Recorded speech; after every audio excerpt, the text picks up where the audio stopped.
What's up, folks? Bryce Carter here. Hope you're doing well. Molly and I are just hanging out. I've been asked occasionally what got me started in photography, and I kind of have to blame my father on that one. My dad's health for most of my life was not great. He passed away in 2011, and since he couldn't get around a lot, he kind of lived vicariously through me. As such, I kind of got in the habit of taking photos and sharing with him all the time. He certainly kind of Facebook stalked me pretty regularly, but again, what parent doesn't nowadays? And there are times I was at Virginia Tech and I was crossing the drill field, and I would call him and let him know, hey, check out the web camera. I'm going to be waving at you. And then I was waving at him, and he loved it. Then I just started getting addicted to it a bit more. I really love the idea of telling stories, especially through photography and videography. I love the idea of being able to really emote, I guess, to bring out emotions in people. I'm very empathetic, and when I see a certain scene, I know I can frame it in a way to make people feel certain ways. You know, one of the things that really impacted the way that I experienced photography and news was the shooting at Virginia Tech.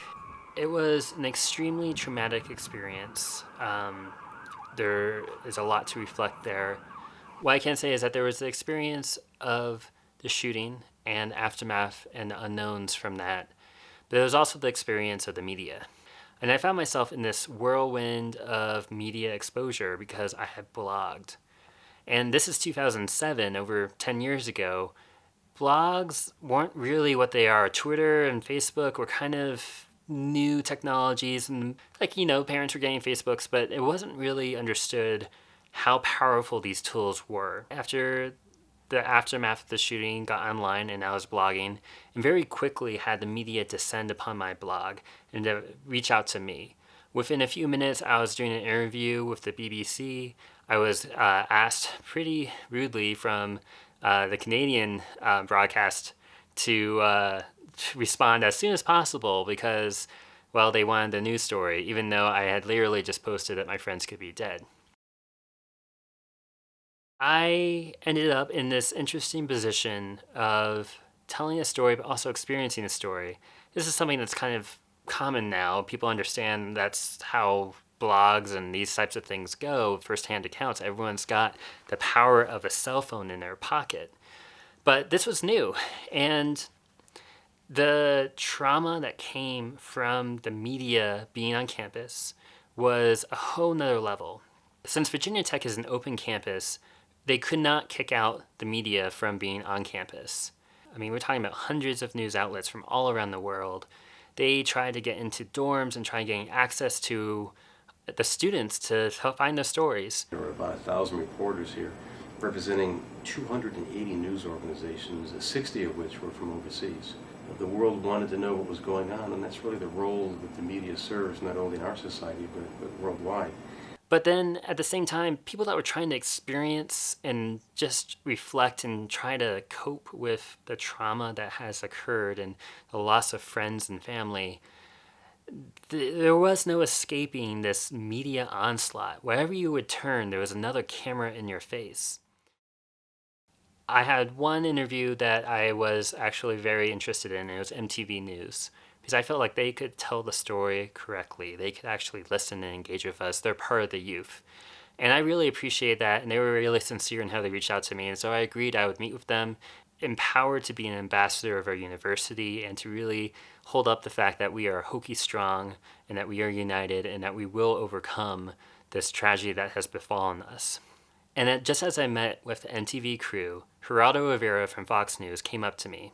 He had a very scruffy mustache and he had red sunglasses on. He walked up to me, put his hand on my shoulder and said, "Okay, we're ready."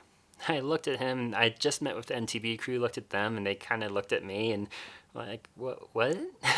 He's like, "Yeah, no, we have the cameras ready for the interview." I'm like, I don't think my story is good enough because it's a blog. Like, why do people care about blogs?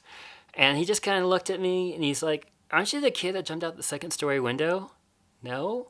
He walks off. And there was this like few seconds of just silence. And then We all just looked at each other and laughed because what else can you do in a moment like that? I think the most telling snapshot of the experiences at Virginia Tech are the two photos I'm about to show you. One of the photos that was used in the aftermath of the Virginia Tech shooting to highlight what our community was experiencing was these two women who were embracing each other. Through the emotion that you can experience from this photo, you have a little bit of understanding of how difficult those days were for us. But what you don't see is that in this exact moment, this embrace, it's not just about what happened and not just about the shooting, but in fact, it was about the onslaught of the media. This other photo shows a half dozen media outlets taking photos of these two women, and they were actually on an overlook of the drill field. They really, literally were cornered. There are, I know, a lot of war stories and horror stories that people had with their interaction with the media, and they were all over the place. And we are aware of a few abuses that mostly in the broadcast world, where reporters pretended to be something other than what they were in order to try to get the story, where they might dress up, for example, to be a member of the clergy and try to sneak into the hospital, and we were aware of at least 2 cases at the local hospital where that occurred. Generally speaking, though, respected reporters from national news organizations don't do that kind of thing. For the 1-year anniversary of the Virginia Tech shooting, I actually went out and interviewed a bunch of reporters on campus to really hear their thoughts about this experience. You can find those interviews and the links in the description below. I did notice that there was a difference between national and local news outlets. The local outlets were the ones that actually reached out to the students in a way that was compassionate, that was understanding, and also understood the boundaries of when to approach people and when to not. When I approached NBC News, their reporters talked back at me and were very hostile. They said that if it wasn't for them, Virginia Tech would have had no attention. We would have gotten any of the support that we did. Contrast to that, MTV News spent the whole day with me. They talked with me. They learned about our community, even though they were from outside the community. Sway, one of the folks from the crew, even nicknamed me Bryce Love and gave me one of the most powerful hugs of my life. So my dad is a Bill O'Reilly dad. I would actually watch Fox News a lot growing up. And in the aftermath of Virginia Tech, Bill O'Reilly ended up attacking our president. You see, we were going to have a concert for Virginia Tech. The Dave Matthews Band was coming together, and so was a rapper named Nas.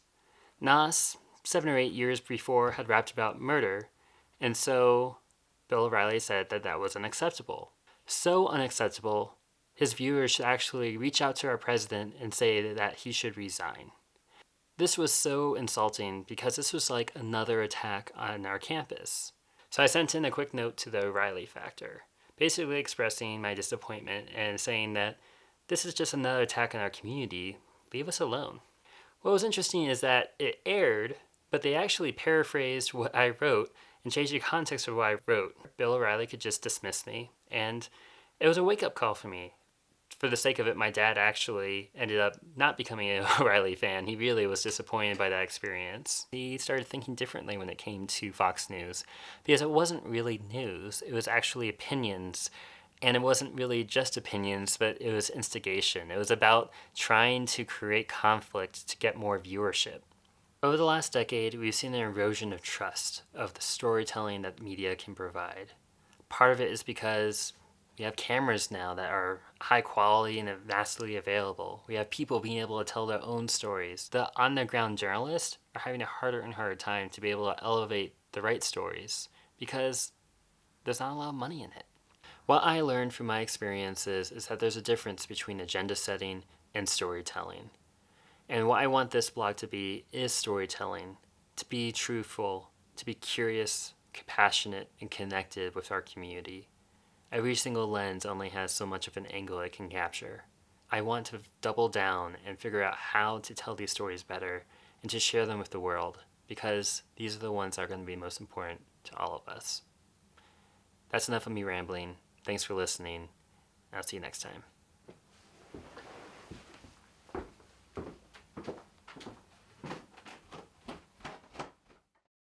Like a really genuine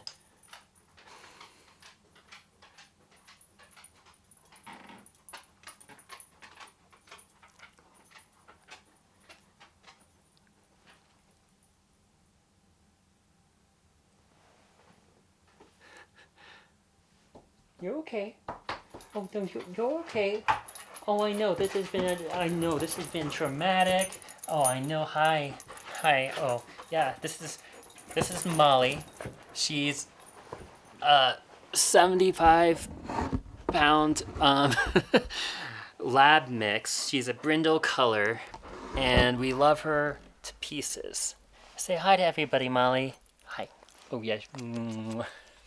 Sorry, I'm not trying to blog about my dog, but she sometimes knows when I'm stressed and is a cute, adorable puppy and knows when to intervene.